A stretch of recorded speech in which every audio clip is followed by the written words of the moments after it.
All right, so we are starting section 1.5, which is more work with functions.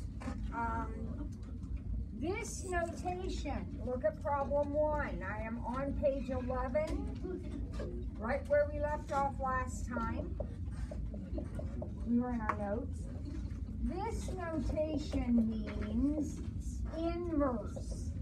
That means we're finding the inverse. And when we read it, we normally say F inverse. So this means F inverse. It's called the inverse function, and we read it F inverse. So if F is 2x plus 1, your job is to find the inverse. Now, it's very simple. And in fact, does anyone remember from last year what you did? Oh, you switch y and x. Exactly. Because inverses undo each other. So the main idea of a function is it's like an input-output machine. If you input a 5, well, let's use this function. If I input a 5, I would get out an 11. The inverse takes the 11 and changes it back into a 5. They undo each other. So, like Jalen said, we can take our original function, which I'm going to write like this. Is that okay? Y is the same as f of x. Now I'm going to switch those variables, like Jalen said. And then I'm going to get the y by itself. So I took my original equation, I switched the x and the y, because functions undo each other. Now I'm going to get the y by itself. So x minus 1 and x minus 1 over 2. And that is your inverse. Now remember what we said just a minute ago, and I kind of threw it out there. Let's talk about it again. If you took the original function and you put in a 5, you would get out an 11. Well, let's put an 11 into the inverse. If we put that 11 into the inverse, what comes out? 5. So with the original, 5 turned into 11. And with the inverse, 11 turned into 5. That's what inverses do. They just undo each other. All right, what about the second one? Your job is to find the inverse. So take your original problem. This is my original problem, and I'm going to use y instead of f of x. Because what do I do here? What's my first step? Switch the variables. Don't forget, you got to switch the variables. That's the key to the whole thing. See how the x and y switch here? You got to switch your variables. So x equals 3y minus 1 over 2. Now get the y by itself. Just do the arithmetic to get y by itself. So we will multiply.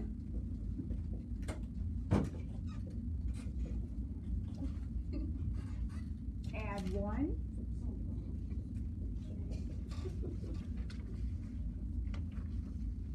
And divide by 3.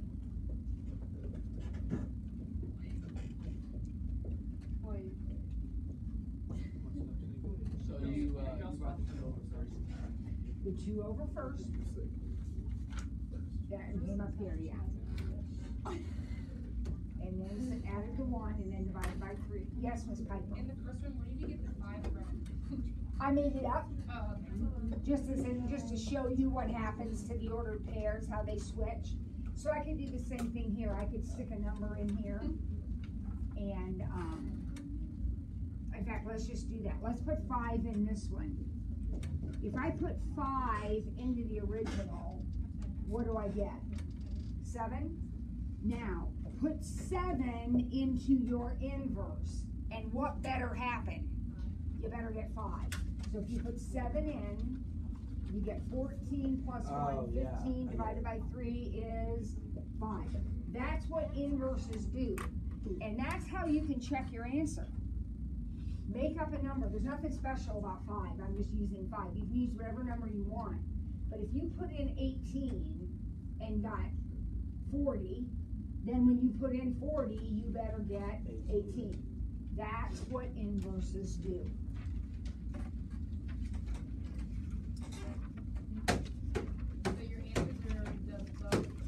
Your answer's right here. That's your answer. Yep. All right, why don't you try C on your own? See if you can get C. You're finding the inverse. Emma, what is the matter?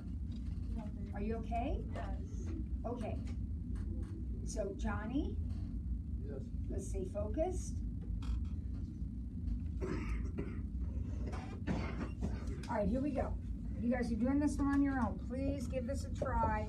See what you can come up with as the inverse. Notice I rewrote my problem with a y. Because what's my first step, Evan? You gotta change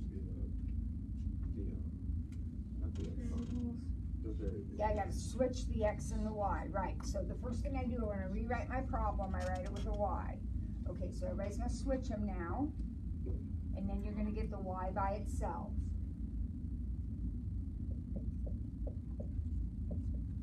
So when you switch them, it should look like this. Right?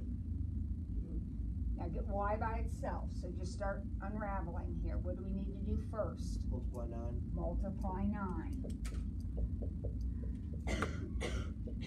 You're getting y by itself. So now we're going to subtract 2. And then we need to divide by 4. So if you said the answer, and we're using our function notation, our inverse notation, if you said the answer was 9x minus 2 over 4, you were right.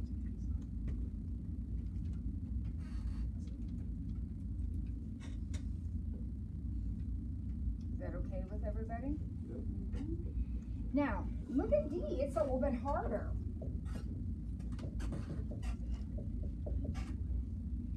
I shouldn't say harder, it looks different.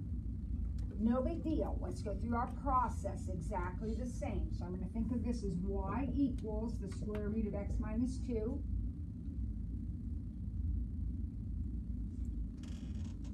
All right. Now I need to switch my variables. It's a cake. Now wait a minute. I need to get y by itself. How am I going to do that? What am I going to have to do? Square both sides. So x squared will equal y minus 2, because remember, when you square a radical, it just cancels out. And then to get y by itself, I'll add 2. Yep. So your inverse ends up being x squared plus 2? Yes. Yeah. Does it make sense to you that the inverse of a square root is a squared? Yeah, because they undo each other, right? They undo each other. All right, well that wasn't bad.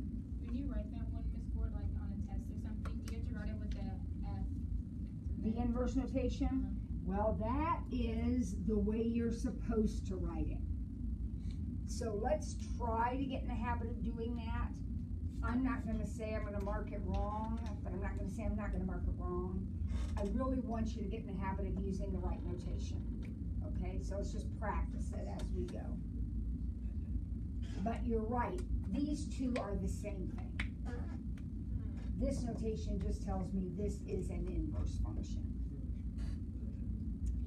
Okay, now, E and F, guys, are a little bit trickier.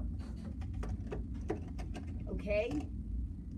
a little bit trickier, so I need everybody paying attention because we're going to have a quiz question.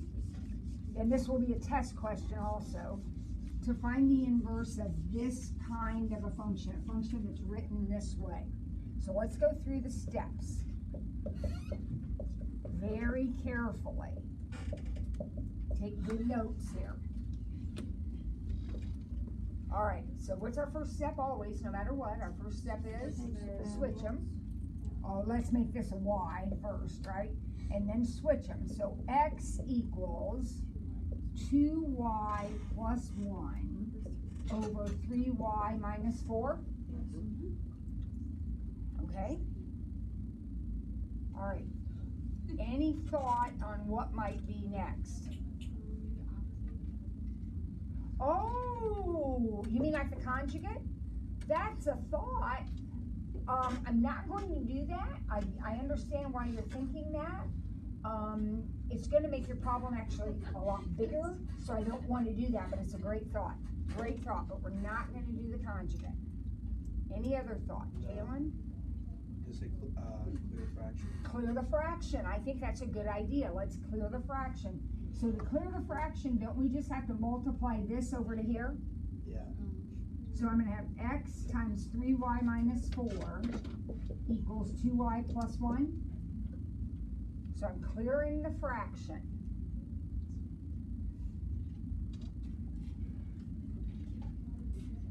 Brought this over here. Think of it as just bringing this over to here. Okay? Oh, all right. Don't write this down. Don't write this down because it's not going to be right, but it's a great idea. So let me talk about it. He said subtract 1. Don't write this down, please. And then what? Divide by 2. Now, and I know I could do some distributive and stuff, but here we have an issue. We have a big problem. You knew your job was to get y by itself, right? That's what we do. We need to get y by itself. Did he get y by itself? Yeah. He did. On one side.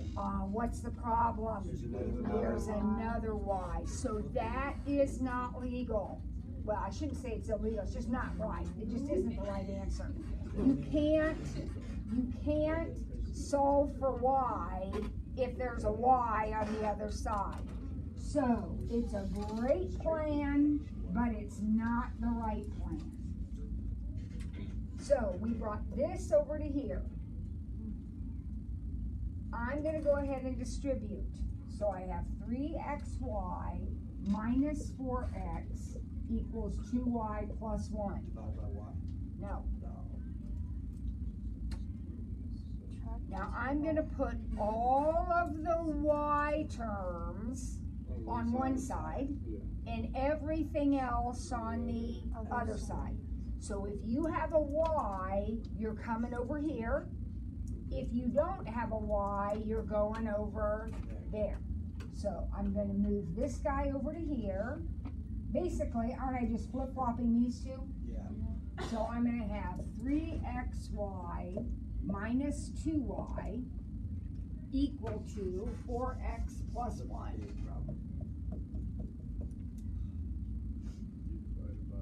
So I did my distributive, and then I put all the y's on one side and all the other things on the other side. So that could be now you divide by x. Now I'm going to factor out the y. Oh, bad. Because my objective is to have one y. Oh, and then you're going to divide by. So if I factor it out, now I only have one y. So if you start with the fraction, you're gonna finish with the fraction? Yep. And to get my answer, I'm just going to Divide by 3x. divide. So 4x plus 1 over 3x minus 2. And that is your inverse. So we're going to do another example. But let's go back through these steps. Okay, here we go back through the steps. First thing we did was switch our variables because that's what we do. Then we brought the denominator over here. So we did, Jalen said cleared the fraction. Cleared the fraction. Then what did I do? Distribute. Yes. Then this is the tricky step. This is the one you've got to remember. Rearrange so that all the y's are on one side and everything else is on the other side. Once you get all the y's on the same side, you can factor them out, right? And once you get them factored out, then you can divide so that the y is by itself. Okay, here we go. Next one. Same thing. Let's see if we can work our way through this one. It's the same thing.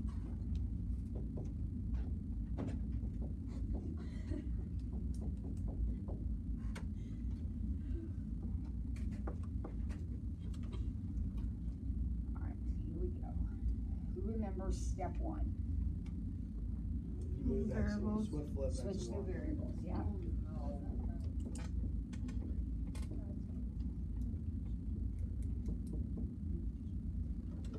Clear fraction. Now we'll Fraction. clear the That's right. fraction. So by that we mean just move this guy over to here. So you have x times 4y plus 1. Yeah. Distribute. Now we distribute to get rid of the parentheses. Now that when we do it, it's not that bad. Yeah. Then you factor out. No, I don't do any Oh, factoring no. yet. You move the X's and the Y's. Yeah, here's the hard, this is the step we tend to forget. Remember, once you get your distributive done, you have to rearrange because all the y's have to be on the same side. So I'm going to end up basically flip-flopping these two That's what I meant. terms. Yeah. So 4xy minus 8y Equals. negative x minus 2. And then you factor. And then you factor. So it'll be So you get 4y 4x minus 8. Once we get all the y's on the same side, then we can factor them out. 4y minus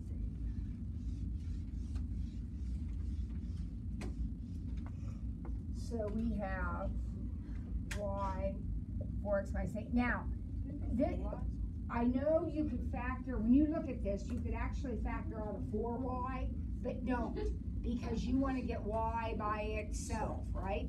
So just pull out the y, even though you can do other factoring. Just pull out the y.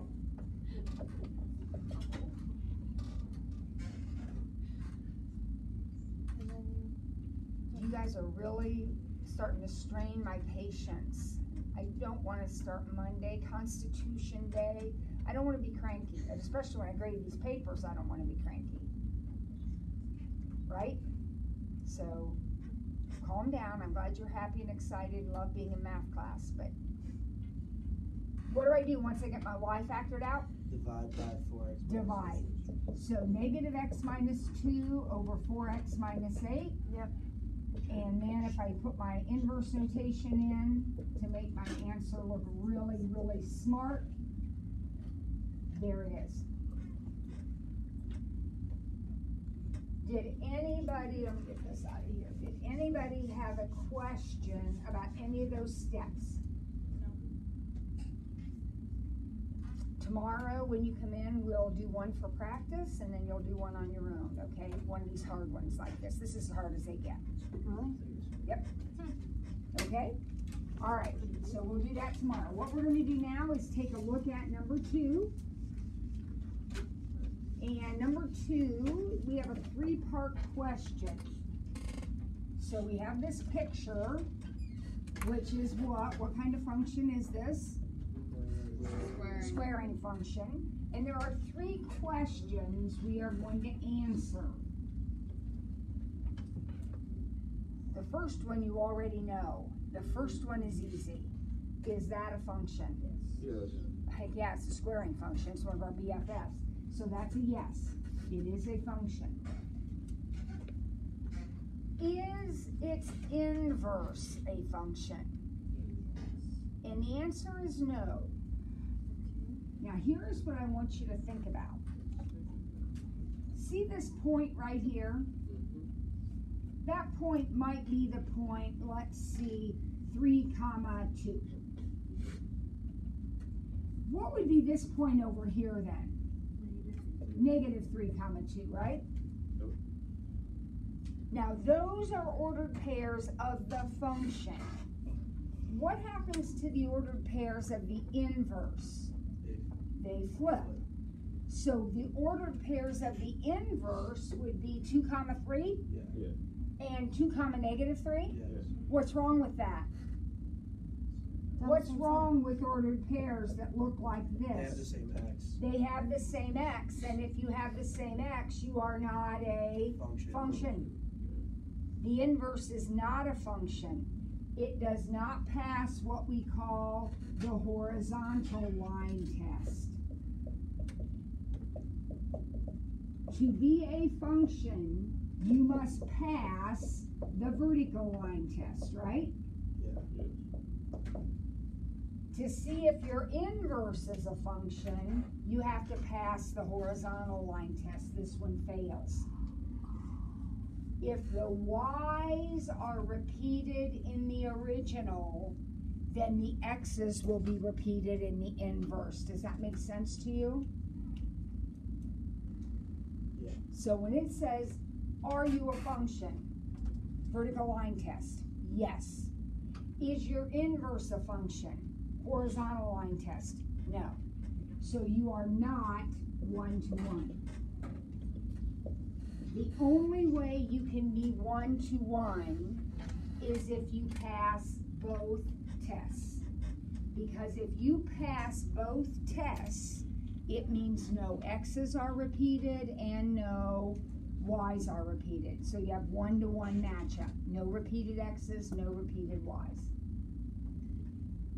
All right, let's look at the next one. Wait, what about number 3? Oh, sorry. Okay. Is this guy a function? No. No.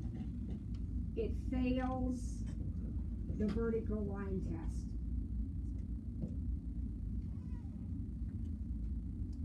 Is its inverse a function?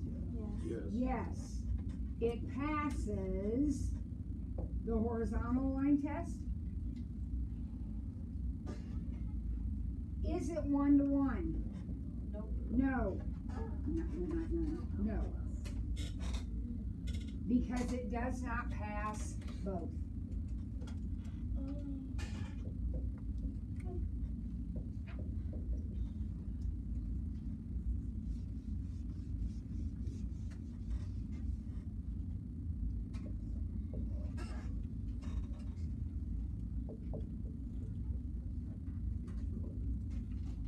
All of it is yes. Function, Yes. yes. Passes vertical line test. Yeah. Inverse of function, Yes. Yes. passes horizontal line test. 1-to-1? Yes. Yes. Passes both tests.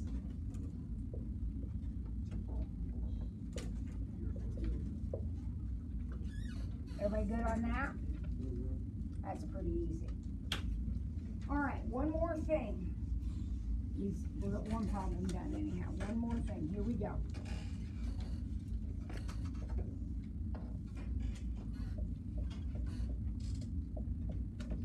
While I am recopying this, here's what I would like for you to do. Would you go through just right there on the original graph that I did, and would you label all these points? Like this one is 0, 1, and this one is 1, 0. Just label them on your paper. 2, 2. Label these points on your paper. You'll see why this is going to be helpful in a minute. Maybe you've already figured it out.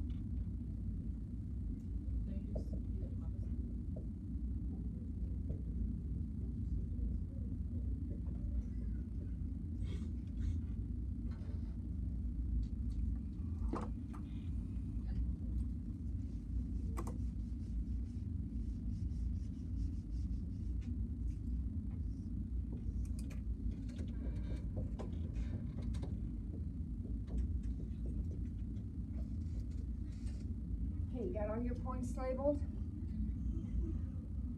Now it says, sketch the inverse. Do you remember right at the very beginning of this conversation, I said if you put in 5 and you got 8, then in the inverse, if you put in 8, you got 5. What happens to the ordered pairs in an inverse? They switch.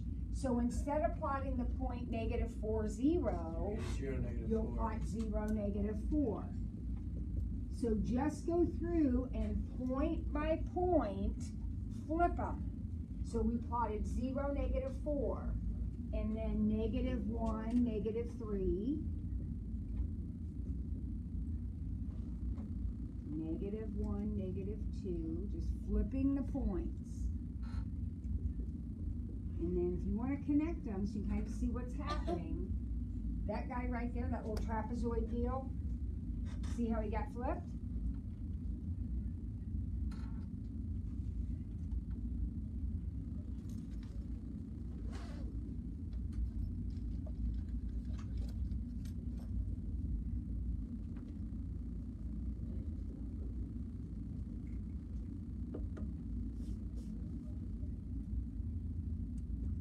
So this was the original,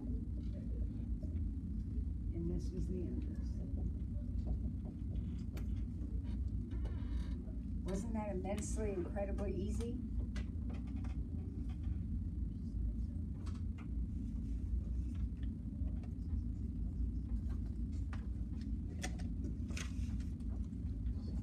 Pick up there tomorrow. You good? All right. Oh, shoot, I don't see you tomorrow, do I? Oh, bummer, bummer. Well, we'll pick up there on Wednesday. Try to survive the day tomorrow, yes. I won't be in, John. No.